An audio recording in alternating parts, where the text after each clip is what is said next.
aí, turma, tudo bem com vocês? Mais um programa do Quem Podcast, toda semana no canal do blog no YouTube, por isso já peço para você deixar seu joinha, sua curtida, que ajuda demais, fortalece mais o canal. E todo domingo aqui na TVC, sempre uma personalidade da mídia e do esporte cearense. E hoje um privilégio para mim, hoje eu estou com um dos gigantes da nossa mídia, aqui já passaram Nonato Albuquerque, Gomes Farias, Paulo Oliveira, nossa, Tom Barros, gigantes. E hoje eu estou com um que é diretor de jornalismo da Rádio Povo CBN e o Povo CBN Cariri. E olha, repórter, editor, professor e dos bons, viu? Professor e dos bons. Eu estava conversando com alguns amigos, caramba, Jocélio, olha, excelente professor, viu, Kempis? Pode ir de boa que é um espetáculo. Que honra, Jocélio, que privilégio. Obrigado por ter aceitado o convite. Não, obrigado a vocês, generoso na apresentação. Muito obrigado. Que é isso, Jocélio. Pô, eu sei que você começou no impresso, sem dúvida alguma, mas você também agora está no rádio. Mas rádio, TV, internet, blog, pô, você está em todas as plataformas, YouTube e tal. Qual é que mais você gosta? Que é aquela que te diz assim, hoje eu vou fazer e vou com vontade hoje. Qual delas que você prefere? Eu não diria que tem uma preferida, eu diria que tem uma com a qual estou mais envolvido, que é o rádio, né? E o rádio é apaixonante, é uma mídia que encanta, né? Não tem um dia que eu vá para a rádio chateado, puxa, lá vou eu de novo, não. É muito divertido fazer. E quando você acaba o programa, está feito, está entregue o seu trabalho, né? O jornalismo impresso tem uma apuração, tem todo um processo que é mais demorado e ao final do dia você, ou não, você vai terminar a sua apuração e vai publicar o seu material. Mas eu costumo dizer até para os estudantes, quando eu vou conversar com eles lá no jornal, tem um programa chamado Novos Talentos, todo semestre a gente recebe turmas, que eu recomendo que eles sejam atentos a todas as mídias, que eles não se permitam se limitar a uma mídia. Não dá mais, até porque a gente é demandado em todas elas, né? E, ao mesmo tempo, eu corro o risco de dizer que eu faço uma comparação perigosa, mas eu costumo dizer que você pode ser um grande jornalista de rádio, grande jornalista de televisão, mas o jornal impresso, eu acho que é a grande escola para todas as outras, né? Não que seja necessariamente obrigatório passar pelo jornal impresso, mas eu diria que é uma grande escola. Mal comparando, correndo o risco também, mal comparando, eu diria que o teatro para a dramaturgia com outras formas de dramaturgia, seja na televisão, seja no cinema. Perfeito. Então, fazendo essa comparação, essa analogia perigosa, eu diria que o impresso tem esse papel. Um texto de um repórter que vem do impresso para o rádio, ele tende a ser de um perfil diferente daquele texto feito para o rádio. Não que você não possa ser um grande jornalista de rádio ou um grande ator de TV. A Glória Pires não era uma atriz de cinema nem de teatro.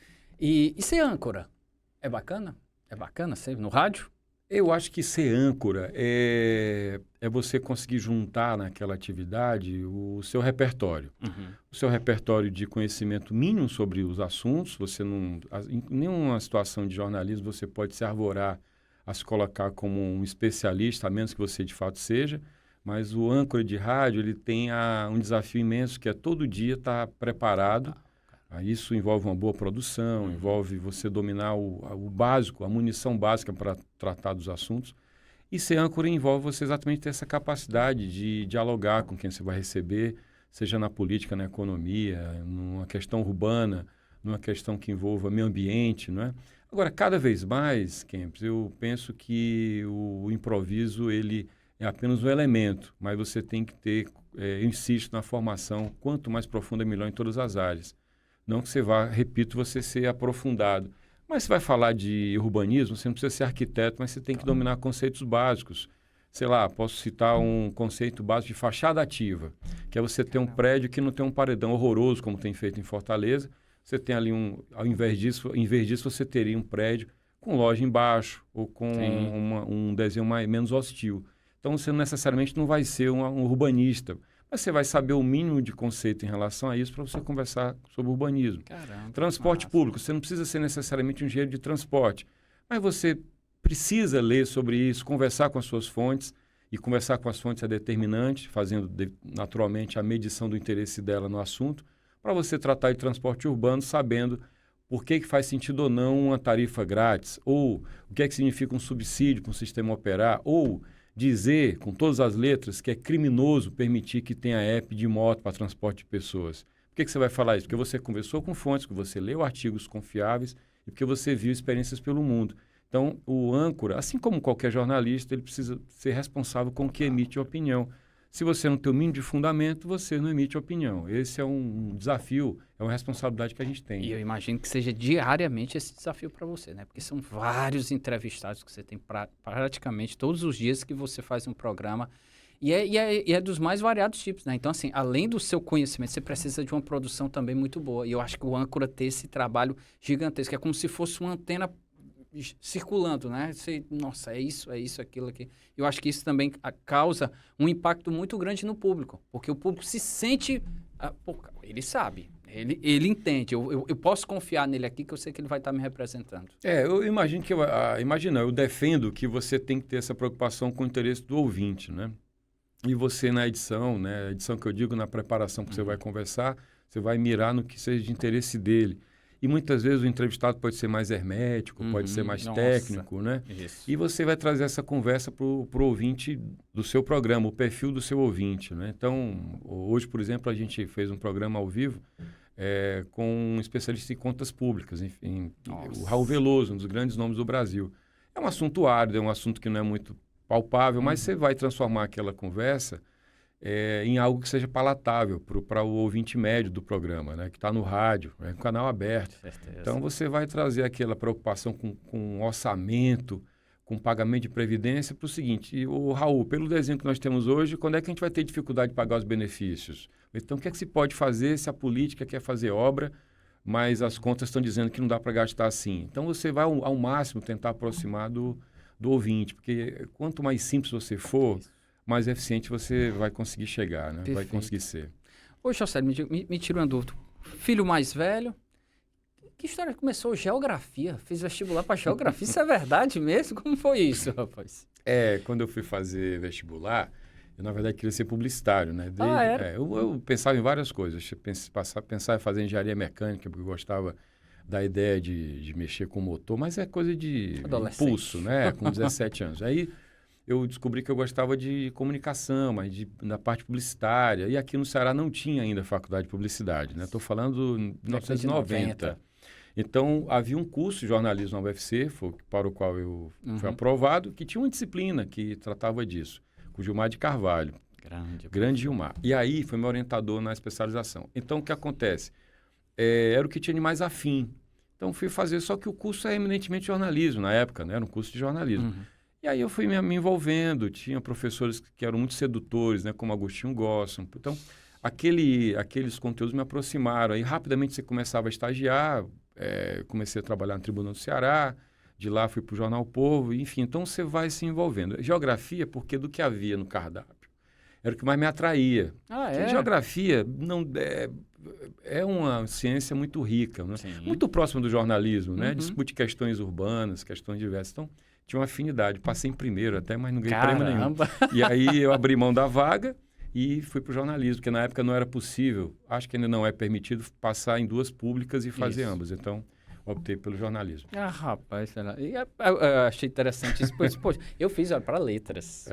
Que é mais afim ainda, isso, né? acaba chegando lá próximo da gente e tal. E como foi esse início lá no... Foi no Tribuna, né? Tribuna foi no Tribuna do Ceará e tal. Pô, Tribuna... Deixa eu contar uma história engraçada. O Tribuna, eu sou de Crateús, né? Se todo mundo acompanha. E lá chegavam os 3 jornais. O Diário chegava cedinho, o Povo chegava um pouco tarde, mas o Tribuna sempre estava lá. O Tribuna estava... E meu pai torce Corinthians. E meu pai, aí, ele preferiu o Tribuna, por quê? Porque o Tribuna tinha 2 páginas de esporte. Uma só para times locais. Local e outro nacional. Só nacional. E, rapaz, é esse aqui. É esse aqui, a gente sempre tem um carinho enorme pelo Tribuna. Até hoje, o interior, não é só no Ceará, no Nordeste, tem muito torcedor de time do Rio e de São Paulo, por causa da influência da televisão, das parabólicas, né? Isso. Se você for para o Cariri, tenta ver um jogo do Fortaleza, como eu tento quando eu estou lá. Não é todo canto que vai passar. Não. E quando eu chego ao bar, eu tenho que pedir. Você pode botar no jogo do Fortaleza? O cara tá vendo o jogo do Flamengo, Goiás com Cuiabá. Já um negócio incrível lá. O Cariri é muito forte. Tem muito Flamengo, muito torcedor, Flamengo, né? e Vasco e tal. Sim, mas voltando, queria que você falasse. Como foi o início lá na Tribuna? A Tribuna é o seguinte, eu soube que tinha uma vaga para plantonista. Plantonista é aquele cara que faz tudo à noite, né? Então, teve um dia que a gente foi para uma assembleia de médicos, estavam falando em greve. De lá fui para o ML, nesse tempo a gente foi para o necrotério, tinham matado lá 2 ladrões. E no mesma noite a gente tinha um evento, tipo um evento da FIEC. Então a gente tinha que estar com o dress code pronto para qualquer situação. E eram textos curtos, né? Textos de plantão, de página de plantão. Mas, eventualmente, você teria uma coisa mais elaborada. Quando surgiu uma informação de que tinha cólera em Fortaleza, um foco de cólera, se não me engano, na Beira-Mar. Então, era uma coletiva, isso foi a manchete do jornal, porque era relevante e a coletiva foi final da tarde, começo da noite. Ou quando, na época, o governador era o Ciro Gomes, eu era um imberbe estagiário, porém, já assinando como repórter. Fui cobrir, fui entrevistá-lo, foi manchete de página. Então, o plantonista, ele estava pronto para tudo. É uma grande escola o plantão, porém sofrida, porque eu chegava... Eu lembro que eu dormia na sala de aula e a minha professora dizia, era Otilde, né? Minha grande amiga hoje. Então, eu estagiava de manhã num órgão do Estado chamado Coditur, que era Companhia de Turismo, Indústria e Mineração. Juntaram tudo no negócio só, nunca podia dar certo aquilo, mas tudo bem, durou um tempo. O presidente, inclusive, por essa cidade é uma novela do Manuel Carlos. O presidente da Coditur chama Antônio de Matos Brito. Tio da Ju Matos Brito, minha colega. Todo mundo família, né? Mas na época não nos conhecíamos. Então o Ivanildo Lavo era meu chefe. Aí, resultado. Eu era estagiário de manhã de 7 a 1, 6 horas de estágio. Certo. Almoçava ali pelo centro e ia para a faculdade de 2 às 6, no máximo, talvez. E à noite o plantão era de 6h30, talvez, até o infinito, mas era 11. Gostei do infinito. 11, meia-noite, talvez 11. E depois eu ia embora na rota para casa. Só que a rota, que era uma Kombi, ia deixar todo mundo em casa, Messejana, Conjunto Ceará, Zé Walter. Eu chegava em casa dormindo já, então era muito sofrido. Total. E eu dormia na sala de aula, como até hoje de tarde eu tenho um sono. E aí a Aerotil disse, você precisa disso, meu filho? Aí eu olhei para ela, não sabia como dizer, mas é porque você quer ganhar uma grana. Então tinha 2 empregos ali. E você fazia, né? E aí eu era, portanto, um estudante que fazia estágio e trabalhava no jornal à noite. E a Tribuna foi essa escola. A Tribuna marcou e uma grandes geração. Colegas, Isso. né? Cláudio Ribeiro, o Arlen Medina, o Carlos Eli, o Wilton Bezerra, essa turma toda conviveu comigo. Eu convivi com eles lá. Passou por Fora lá. muitos outros que eu vou esquecer o nome. Nossa, a Tribuna tem muitas histórias mesmo. Mas você acaba... Eu sei que você depois da Tribuna, mas você vira assessor, né? Você já trabalhava lá na Coitu, mas você vai para esse lado da... Você brincou até aqui com a Lili, né? A nossa colega aqui de redação da TV, que mandava, às vezes, uns releases para ela lá, que você era do Senado. Como foi essa chegada para aí? E por que, Luiz José? Por que isso, esse lado da política? Na verdade, é o seguinte, todo convite que chega para um jornalista, ele não vai dizer não, ele vai ouvir. Claro. É honroso receber um convite. Você vai estudar, você vai ver o que é, você faz uma conta, avalia. Então, na época, eu era assessor de imprensa do Povo. Trabalhava direto com o doutor Demócrito. Era um assessor de imprensa do presidente do jornal, é uma espécie de chefe de gabinete. Então, quando alguém o abordava pedindo algo, tipo, doutor Demócrito, uma matéria sobre isso, sei lá, uma demanda de um setor, podia ser qualquer demanda. Ele me chamava, estava sempre com ele, meu filho, atenda. Aí eu atendia, fazia a ponte entre essa demanda e a redação. Era uma ponte entre a presidência e a redação. Então, fazia isso e naquele momento me convidaram para ser ombudsman do jornal. Só que naquele tempo já? Só que ia ser uma tragédia meu mandato. Eu não estava preparado para analisar a redação. Eu devia ter, isso foi em 98, 99, eu tinha 20 e alguns anos. Então, ninguém vai dizer que não está preparado. Você vai fazer aquela cara, negociar, estava negociando grana, não sei o quê. Quando, do nada, por absoluta coincidência, eu diria, surgiu um convite para dar assessoria para um senador.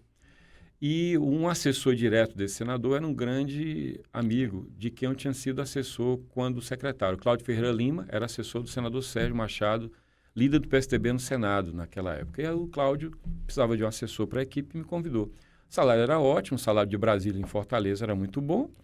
E aí, entre assumir como ombudsman e ter a experiência de sair do jornalismo, estou falando de proposta de provocação, para ser assessor de imprensa, eu aceitei fazer isso. E aí saí de boa com o jornal, fiquei 1 ano e meio, talvez 2 anos, fazendo especialização na UFC em marketing, e eu não estava mais feliz fazendo aquele trabalho, né? Eu achava que ia morrer todo fim de semana. Minha nossa senhora. Por uma razão.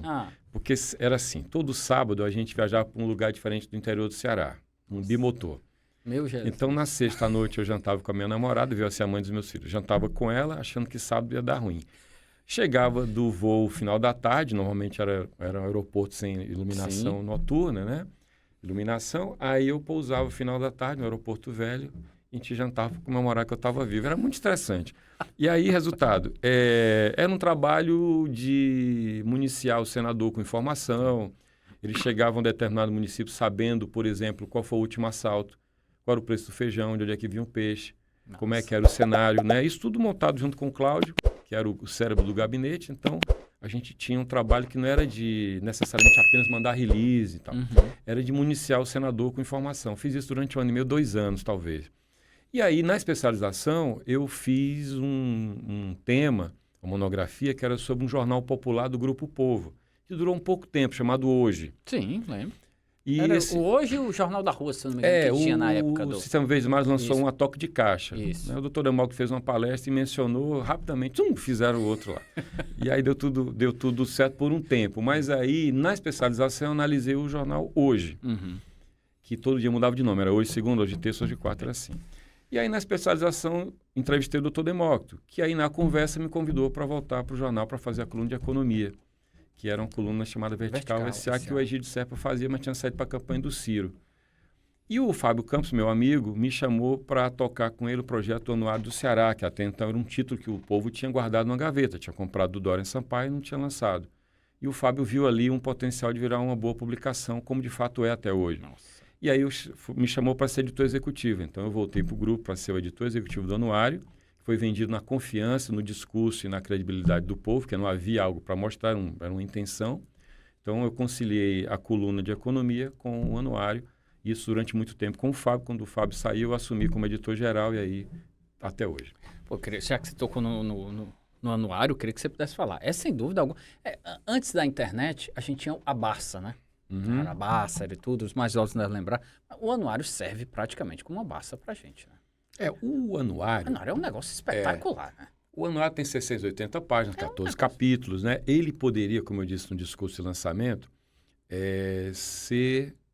poderiam ser 14 livros, porque Isso. cada capítulo tem vida própria. Então, se eu pegar o capítulo sobre os municípios, o guia dos municípios, cada município tem 100 dados. Ele pode ser um guia de municípios. Demais. Né? A gente usa o Anuário para ser o nosso... Pois é. São 184 municípios. Fortaleza tem um capítulo à parte, que é muito grande. Aí eu poderia falar do guia universitário. É um guia universitário que o Anuário tem. Sim. Poderia falar um capítulo chamado Anuário Datafolha Top of Mind, que é uma pesquisa que a gente contrata o Datafolha. É uma publicação, teria vida própria, né? E um capítulo próprio, especial, que trata de um tema específico. Esse ano sobre o aniversário da FIEC. Dito isso, o Anuário ele já tem a gente já tem essa tecnologia para fazê-lo, né? Esse ano a novidade é o Anuário do Cariri. A gente vai lançar dia 29, eu não sei quando a gente vai ao ar, mas dia 29 de setembro vai ser o lançamento no Hotel UI, 19 horas. Então vamos fazer o lançamento em função da importância do Cariri e de um adendo. A gente tem um capítulo chamado Anuário do Cariri, então que reforça a importância da região. Sem contar que o grupo tem uma rádio, quer dizer, que eu dirijo. Então essa rádio ela mostra que o povo nunca foi tão presente no Cariri, que é uma rádio de referência, CBN, Rádio Povo CBN Cariri. Então, o Anuário é um desafio, mas é nada que a gente fica... Você gosta daquele tempo? Porque o trabalho deve ser... Do Anuário? Mas divertido deve dar trabalho fazer. Demais. Ou a Letícia Lopes, ela vai ter várias lamúrias, mão na cabeça e tal. Eu também fico, mas ela foi o primeiro anuário dela. O anuário ele tem uma fórmula, mas ele não se repete. Então, eu estou lá atualizando dados nos municípios, né? A equipe trabalha para pegar os dados mais recentes para o impresso, mas eu estou lá discutindo conteúdos novos, mexe aqui, mexe acolá. Esse ano eu tive que tirar alguns conteúdos do impresso, deixar só na web para caber um capítulo novo, que é o do Cariri. Ele tem 680 páginas. Se eu mantivesse tudo, ia ter 800. Então, eu tenho que tomar decisão. Então, o editor-geral, ele dá as linhas, ele acompanha, dá a diretriz, mas lê tudo, vai para as noites intermináveis de revisão na tela. Na tela? A gente faz revisão, tem um checador, no caso, foi a Juliana Matos Brito, tem a revisora, que é a Dani Nogueira, mas tem um trabalho, fora isso, de checagem. Imagina 14 pastas cada capítulo, cada membro da equipe pega uma pasta para ler e marcar com a cor de caneta. Fora o que eu falei do checador e revisor. Depois troca tudo. Depois de tudo isso, vai para a gráfica, etc. e tal. E aí a gente projeta numa tela e vai vendo página por página. Nossa. Durante alguns dias. E aí comendo pizza. Isso tudo acontece todo ano. Rapaz, que loucura. Agora sim, te morre de orgulho, porque é lindo. É um projeto gráfico que é premiável. Sim. Só não ganhou prêmio porque nunca foi inscrito. Eu já disse para a André. Poderia escrever e ganhar vários prêmios. Todo ano é um projeto novo. Né? Já foi ao Maurício, já foi muita gente talentosa. O Carlos Campos, ilustrador, esse ano foi o Rafael Lima Verde, é um super time. Então, o Anuário agrega essa turma E todo ano tem um desafio de um tema novo, uma linha editorial que não muda, mas o projeto gráfico muda. Você falou que você foi convidado pelo Sr. Demócrito Duman para Vertical. SA. Economia, Vertical SA. Por quê? Por que você não quis política, por exemplo? Eu sei que podia... Era o que tinha já de podia convite. ter. Era o convite que teve. Era o que tinha. Era o que tinha. Ele chamou, eu falei, pô, eu não quero voltar para o povo, eu acho que vai ser legal para minha carreira ir para outro lugar, de repente para um diário, para uma TV, outra, né? Mas ele me chamou para fazer a coluna de economia. Eu tinha até comprado uma viagem que eu tinha pedido demissão do Senado. De boa, eu tinha que fazer terminar meu trabalho na faculdade, na especialização. E nada mais charmoso do que dizer, senador, vou sair porque eu vou ter um projeto acadêmico. Mas eu estava cansado mesmo, estou revelando. E aí, eu fui, como eu te disse, movido pelo convite. Eu falei, a coluna de economia é uma coluna legal, importante. Nobre, claro. Eu não tinha formação, né? É muito empírico, mas eu disse, pô, mas é legal. Isso era 90 e... Quanto? 99? Não. 2001. Ano que nasceu meu filho. Então, eu pensei, vale a pena. Então, abri mão da viagem que eu tinha comprado, não é? E fui fazer o trabalho junto com o anuário. Então, casou o anuário com a coluna. Então, mas a economia não teve nenhum problema para você? Você sentiu alguma dificuldade por ter ido para esse... Uma coisa era política, Senado, e você ir para a economia com toda aquela... Nossa, a economia tem muita coisa... Tem uma questão que, assim, a economia, considerando a macro e a microeconomia, tem um peso muito grande da microeconomia, os agentes econômicos, enfim, a proposta da coluna era muito microeconômica. Então, o que é que eu tinha como demanda naquele momento? Formar um time de fontes. Então, a primeira coluna foi um sofrimento, porque eu não tinha muita fonte. Eu tinha algumas fontes ali, enfim... Mas eu estava cuidando do mandato ali, da parte de comunicação, né? Então, você vai criando fonte, você vai ganhando confiança, né? E vai abrindo mão de informação em nome da fonte. Por exemplo, uma grande empresa daqui estava comprando outras, e aí uma fonte muito confiável, me disse disso, e aí eu tinha como publicar sem checar nada, porque o colunista tem que bancar a informação. Tem certeza? Pá. Tá. Se ficar perguntando, porque tem fonte que diz, você não me ligou para confirmar, mas se eu ligar não ia sair. Naquele caso eu sabia que não ia sair, tinha um risco, mas eu disse, mas eu quero ganhar a confiança dessa fonte. Então liguei para o empresário e disse, fulano, você está comprando a empresa tal, eu soube que teve uma reunião hoje há tantas horas assim, assado. Como é que você sabe disso? Não posso dizer. Não, mas olha, é verdade, mas eu queria pedir muito a você que não desse uma linha sobre isso ainda. Quando for possível, eu garanto a você que você vai ser o primeiro a saber. Eu sabia que não seria. Até porque tem ação na Bolsa, ele ia fazer um fato relevante, todo mundo ia ter que saber, não ia vazar. Mas eu sabia que eu estava ganhando a confiança dele. Era uma jogada calculada. Total. Dito isso, levei o furo, quem deu foi o valor econômico, mas tudo bem. E aí foi para a conta. Ganhei a fonte, pelo menos se não a fonte, mas ganhei algum crédito. E assim foi o começo da coluna. Formar um time de fontes para você ser procurado por elas também. Pô, massa, bacana. Interessante. Eu acho muito bacana a sua história de dizer como você chega na economia. Mas você passa também por outro, você vai para o Videarte também, né?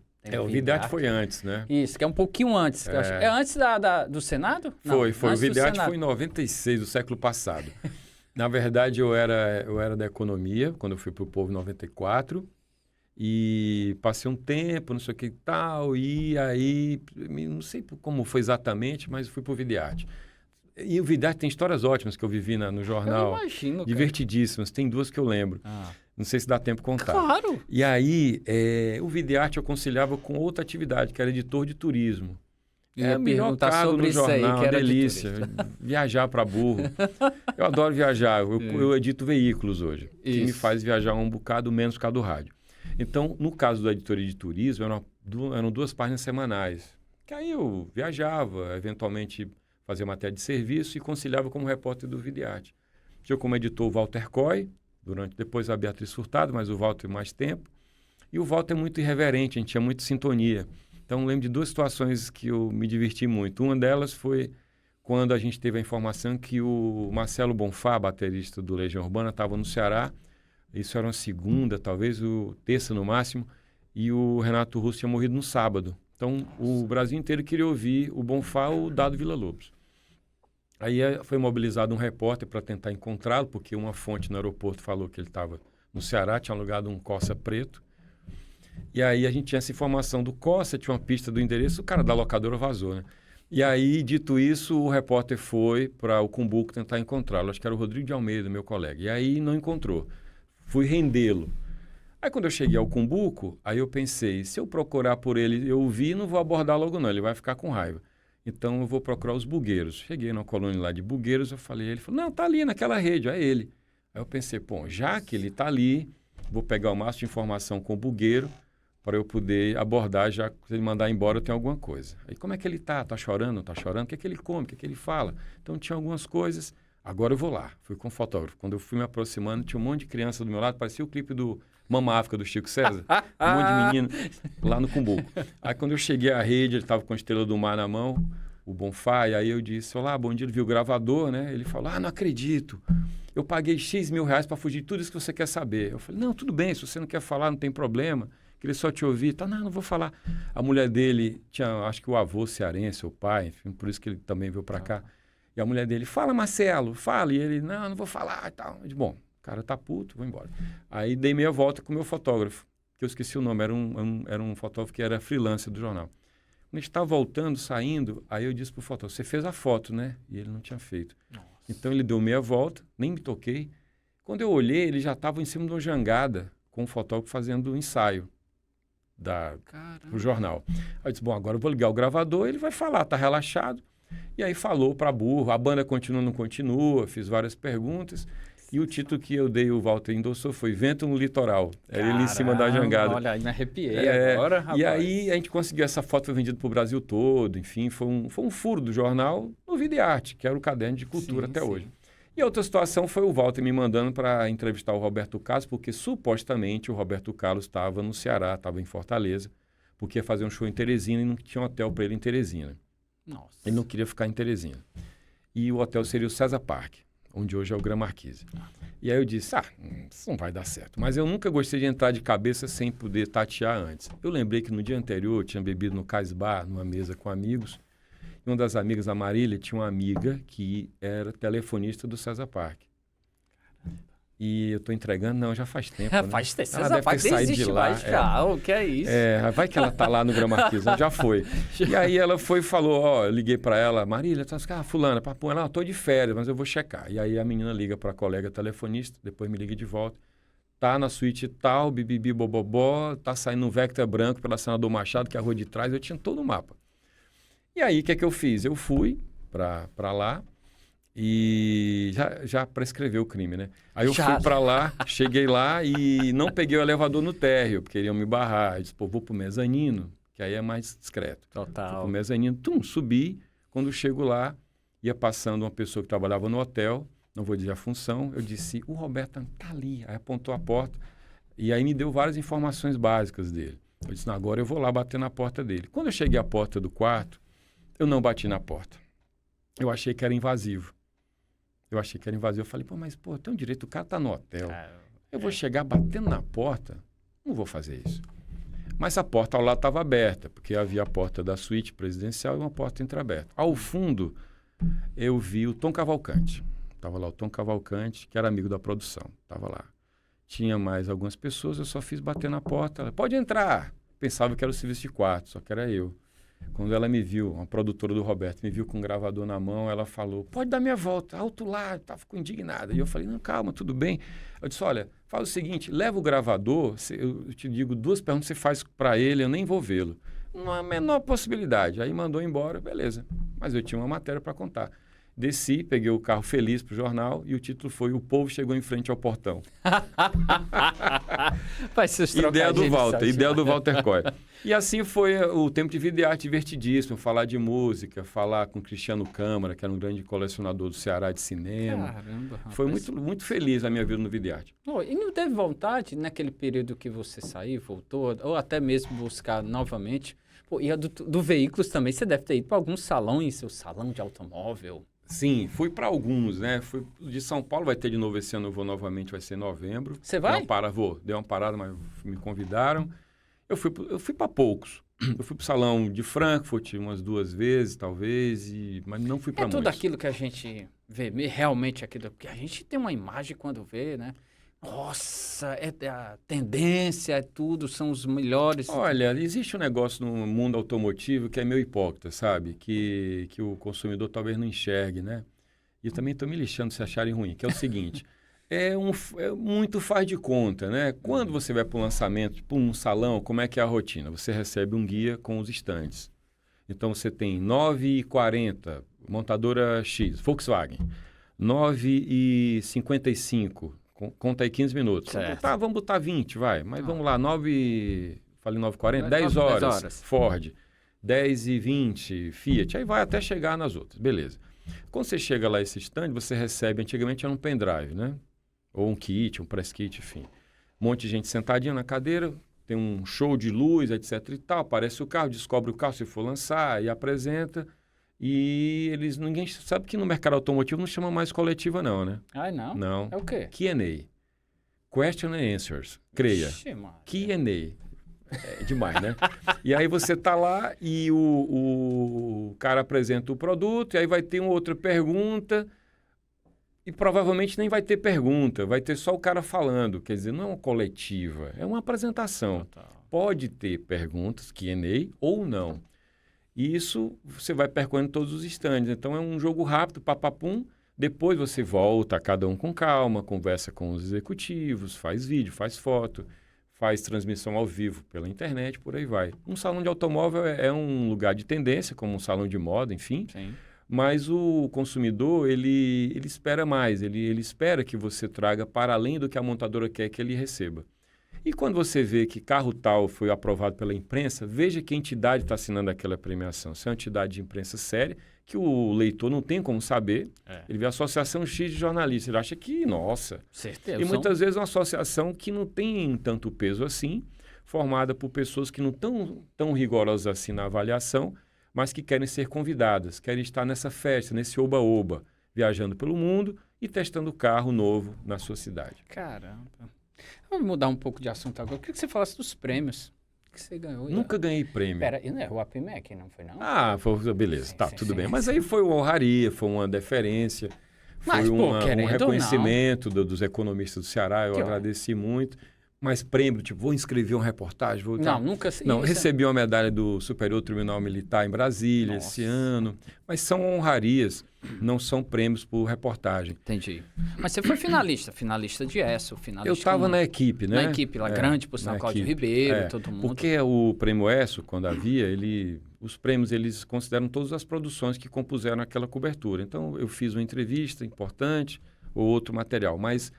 mal comparando também, é como se eu me considerasse um jornalista que não investiu na carreira no trabalho de reportagem, como o Cláudio, como o Demetrio, por exemplo. Sim, né? sim. São especializações. Claro. Se alguém chega para mim hoje com determinada apuração, eu digo, isso é bem complexo, eu não vou dar conta disso.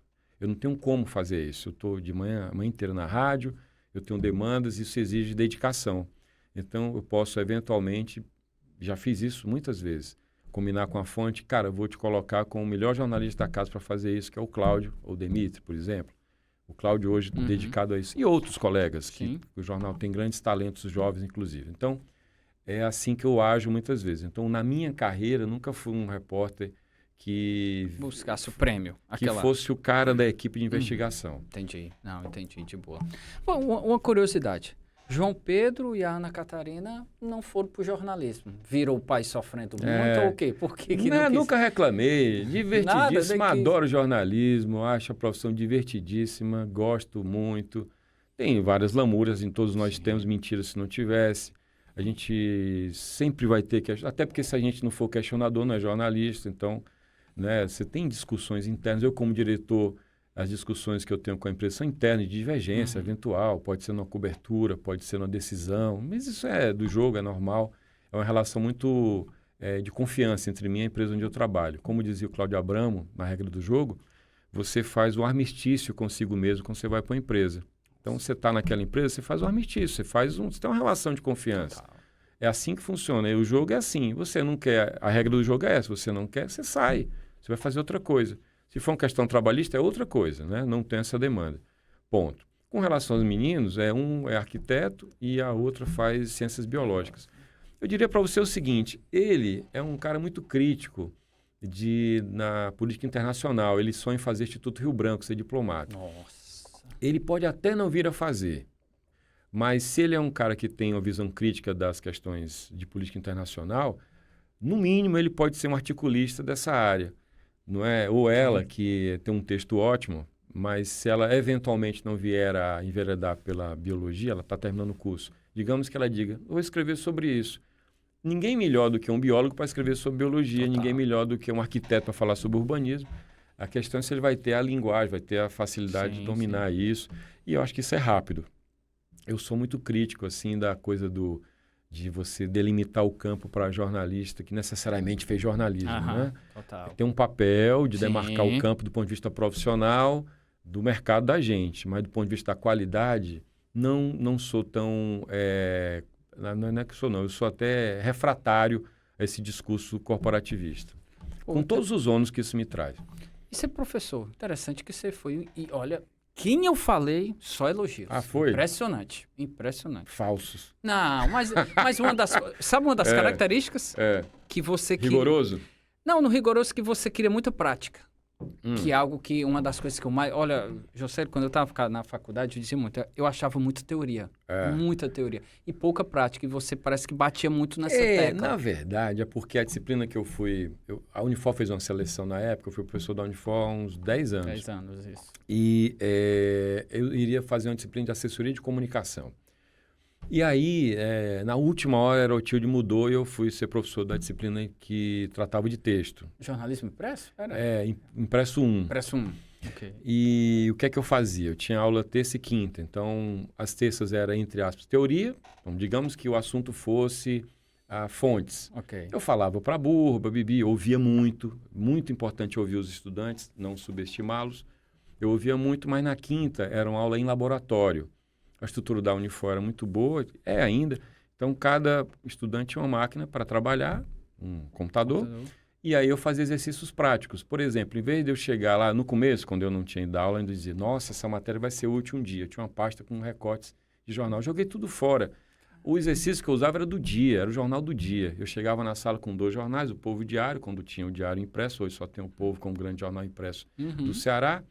Aí eu pegava o jornal e dizia, olha, a manchete do Povo é essa, pipipi, mostrava a capa. Do Diário é essa. Vou dar para vocês, quando eles levavam o jornal que eu pedia, 10 minutos para vocês me dizerem que manchete vocês dariam se não fosse essa, vocês fossem decidir. Massa. Aí cada um dizia e tal, não tem certo e errado.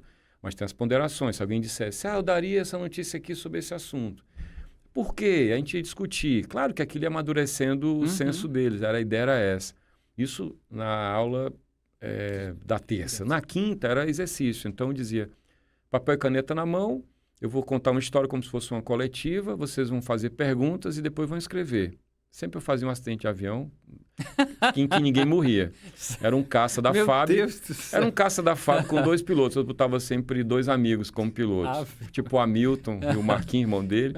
O Arlen e o Alexandre. Eu botava... E aí dizia que era um avião, podia ser um Mirage, um Chavante, que decolou de Fortaleza para Natal e caía ali perto do Capuí, mas eles ejetavam assento, estava tudo certo. E eu contava, o avião decolou assim assado, estava assim, essa papai. E não vinham as perguntas, até que alguém dizia, qual o prefixo do avião? Sofreram o quê? Ia para onde? Ia fazer o quê? Então as perguntas iam surgindo como numa coletiva. Eu fechava, vou encerrar. Não tinha mais nenhum. Com o que vocês anotaram, vocês vão fazer um texto. E aí eu recolhi esses textos no final e na aula seguinte eu devolvia. Então isso era o básico do básico para começar a contar uma história. Isso sem eu ter ensinado nada. Era com o que eles tinham de percepção. Perfeito. Né? Depois ia falar do lead, mais importante, menos importante. Então era um elemento. Mas eu descobri que eu tinha um apelido. A Calu, minha colega, Calu, que hoje está na FUNAI, jornalista. Calu, professora de teoria da comunicação, ela chegou para mim, Jocélio, descobri que a gente tem um apelido. Eu falei, não acredito, Calu. O meu é Calúcifer, ela disse. Aí eu falei, e o meu, Calu? O teu é Jócifer. Então, bicho... Pô, é professor assim mesmo. Você sabe, você foi aluno. Eu era muito Caxias, eu acho. Hoje eu já seria menos. Por que você saiu, afinal? Eu saí porque o jornal O Povo me convidou para ser editor de economia e era inconciliável, né? Então lá na Unifor dava aula de manhã, mas eu tinha que dar um plantão, entre aspas, no laboratório à tarde. e o jornal queria que eu me dedicasse à economia, então, como editor. Então não dava, né? Tinha reunião, tinha demandas outras. Por isso eu saí. Como surgiu o convite para a rádio? Não somente para a direção, mas também para a âncora e tudo. Porque você fala...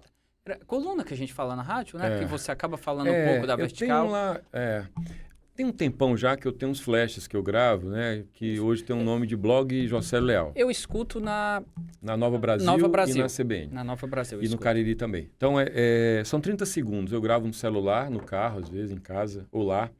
Então, 30 segundos é osso para gravar uma história em 30 segundos. Mas vamos lá. Aí, eu fazia um programa semanal chamado Mercado Imobiliário, que era 1 hora por semana na segunda-feira. Fiz durante um bom tempo. Eu não gostava de fazer não, porque eu queria mesmo era um programa de 2 horas, falar de outras coisas. Falar só sobre mercado imobiliário com uma empresa, para mim era meio limitador. Mas era uma circunstância do momento. Alguém tinha que fazer. E aí, eu sempre quis fazer rádio, embora eu nunca tivesse investido, mas o rádio prende. Sim. O rádio te retém. Tanto que eu passei 1 ano sem botar o pé fora da cidade. Não queria deixar de fazer nenhum dia. Ainda não quero. Mas hoje eu já consigo dizer, não, eu tenho que ir para o Cariri, tenho que visitar a rádio, então fico 3 dias lá. Vou ficar agora 1 semana fora por conta do lançamento do Anuário e do Futura Trends, que vai acontecer agora começo de outubro. Eu não sei quando é que a gente vai ao ar. Estou falando aqui datas. Começo de outubro. Pronto, então vai casar mais ou menos. Isso.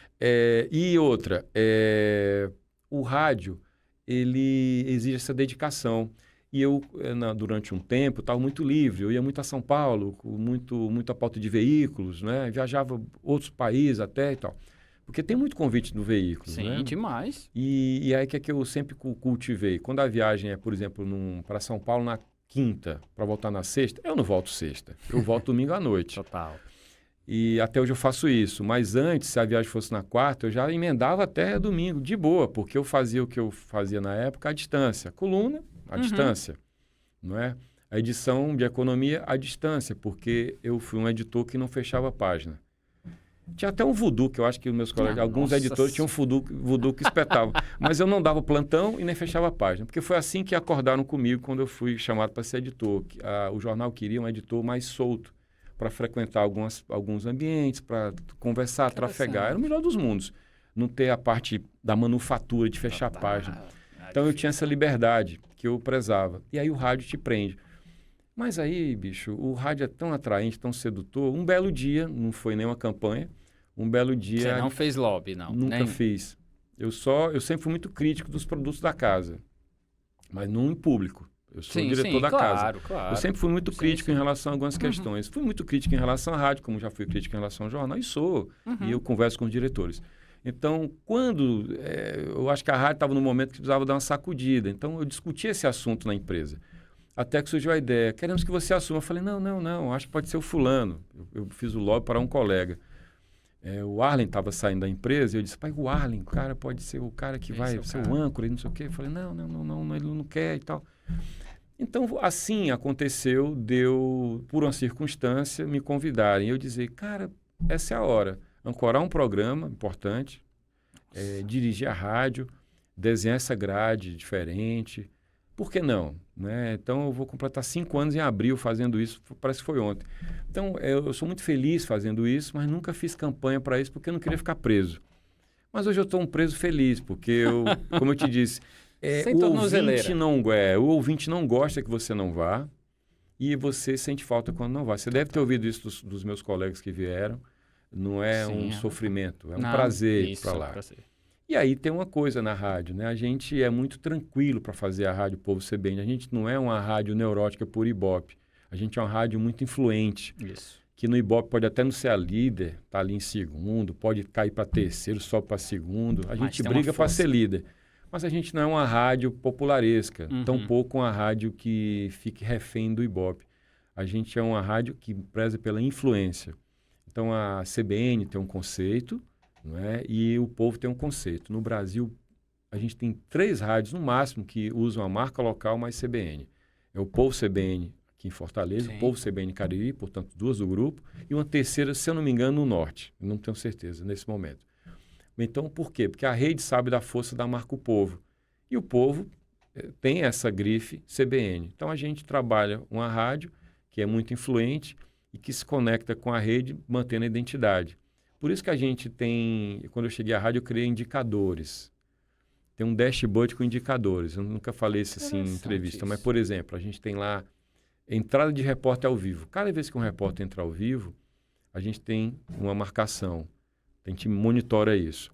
Para que serve isso? Para eu saber quanto eu estou na rua e para eu dizer para o acionista, ó, vale a pena manter esse repórter aqui. Ó. Caramba, que massa. O pessoal está na rua. Massa então, mesmo. eu tenho 2 argumentos para medir isso. Tem outro indicador que são nomes nacionais. Quando eu trago o presidente Lula, que foi um momento... Já ia falar sobre isso. Quando a gente traz o Mourão, era o vice-presidente do Bolsonaro, trouxemos o Dória, o Eduardo Leite... Fernando Henrique. Grandes nomes que a gente traz, que você podia dizer assim, mas a rede já faz isso? Vamos ouvir os nomes locais que a rede já cuida do nacional. Não é a mesma coisa, porque a rede vai falar com olhar paulista, com olhar nacional, e a gente, embora tenha uma pauta nacional, é a gente fazendo. Inclusive, São Paulo tem essa dificuldade, São Paulo, de um modo geral, tem dificuldade de entender as peculiaridades dos estados do Nordeste. Né? Então, você vai fazer uma entrevista com o nome nacional, não é que você vai perguntar de questões do Ceará. É porque não vai saber necessariamente. Sim. Mas é a gente perguntando. Então, isso dá prestígio para a rádio. Trazer políticos, empresários, grandes nomes, não necessariamente da política e da economia. A gente está chegando ao final. Quantos minutos, Salvatore? Nós estamos aí? Então tem mais aqui umas perguntas. Porque tem que falar do Fortaleza, né? Eu tenho que saber do homem aqui. Se Fortaleza vai cair ou não? Claro que não. Claro que não. E eu estou falando como torcedor, eu estou livre para dizer que não vai cair. Certeza. Se eu fosse analisar, eu ia ter que parar, fazer o que o outro Bezerra faz, ponderar, o Minhoca, Graziani. Eu não, estou aqui para torcer, então não vai cair. Mas como é que você... Mas e como você viu a saída do Vojvoda? Você que era um fã do Vojvoda. Chorei 8 vezes, né? Aí o detalhe é que eu fui pro oftalmologista, o Franco, que também é torcedor do Fortaleza. Olha aí. Aí eu estava na recepção para entrar, fui ver o vídeo dele lá chorando. Eu disse, vou chorar de novo, na hora do oftalmo. Aí eu cheguei e contei para ele, ficamos conversando 15 minutos sobre isso. Eu e ele defendendo, o Alfredo, que a gente não deveria ter tirado o Vojvoda, porque, nossa tese, né, de torcedor. Claro. Se tivesse caísse abraçado com ele, nem que subisse depois, mas esse cara não podia ser demitido. Foi o que a gente pensou, né, avaliou. Quem está gerindo, quem está lá dentro é que sabe. Isso. Quem está fora tem o direito de torcer. Quem está gerindo, o Marcelo e a equipe, sabem. Eu não julgo isso. Decisão do gestor. Ele que arca com ônus e com bônus. Ele que vai ser execrado se cair, ele que vai ser celebrado se recuperar. Então, eu não entro no mérito. Eu estou falando como torcedor. Claro. Agora, me incomoda o torcedor que quer que o time resolva a vida dele, afetiva, financeira, sexual. É o que o torcedor faz. Total. Só que eu sou um torcedor que não tem esse perfil, tanto que eu não saio com a camisa do time para todo canto. Eu uso no estádio. Porque se eu sair para um bar no sábado, alguém vai puxar assunto. Eu não vou estar afim de falar necessariamente do futebol. Dito isso, eu sou um torcedor que vibra, chora, se envolve. Meu dia fica ruim quando a gente perde no fim de semana. Sim. E fica ótimo quando a gente ganha. Total. Mas eu não deixo que isso atrapalhe a minha vida. Sem dúvida. Acho que é o certo. Acho que esse deveria ser um conceito para todos. Eu queria que você falasse da entrevista com o Lula, cara. Nossa. Até eu peguei uma parte para divulgar nas minhas redes. Foi quando ele falou do negócio de Fortaleza. Acho que é no finalzinho que você acaba questionando. Né? Era do Corinthians e do Vojvoda, que ele estava reclamando. A entrevista com o presidente é sempre uma pauta importante, naturalmente. Né? Tinha entrevistado o Lula pré-candidato ainda. Ele foi para casa, né? Estava preso, foi para casa, não era presidente, não era nem candidato ainda. A entrevista foi negociada, a gente negociou exclusividade, fizemos no quarto de um hotel, ali no Gran Marquise também. A produção monitor lá com a marca da rádio, me como aqui e tal. E aí, em nenhum momento me pediram para dizer que eu ia perguntar para ele. Foi mesmo? Não, em nenhum momento me disseram, o que é que você vai perguntar? Zero, totalmente aberto, zero. Na hora da entrevista, eu fui abordado por alguém da equipe que disse assim, perguntar o quê? Eu falei, coisas genéricas, eu joguei uma evasiva. Era o Stucker, que é o fotógrafo dele, e dirige a cena. Dirigiu a luz, mandou tirar a água dali e tal. Mas muito afável. E o Stucker só deu um toque e disse assim, você sabe que ele não falou ainda daquele voo tenso, saindo, acho que do México, né? Que ele foi o avião ter que voar 3 horas por 3 horas. Sim. Aí o Stucker falou assim, você sabe que ele não falou daquilo ainda? Aí eu falei, boa. Eu tinha anotado para falar de avião lá no fim.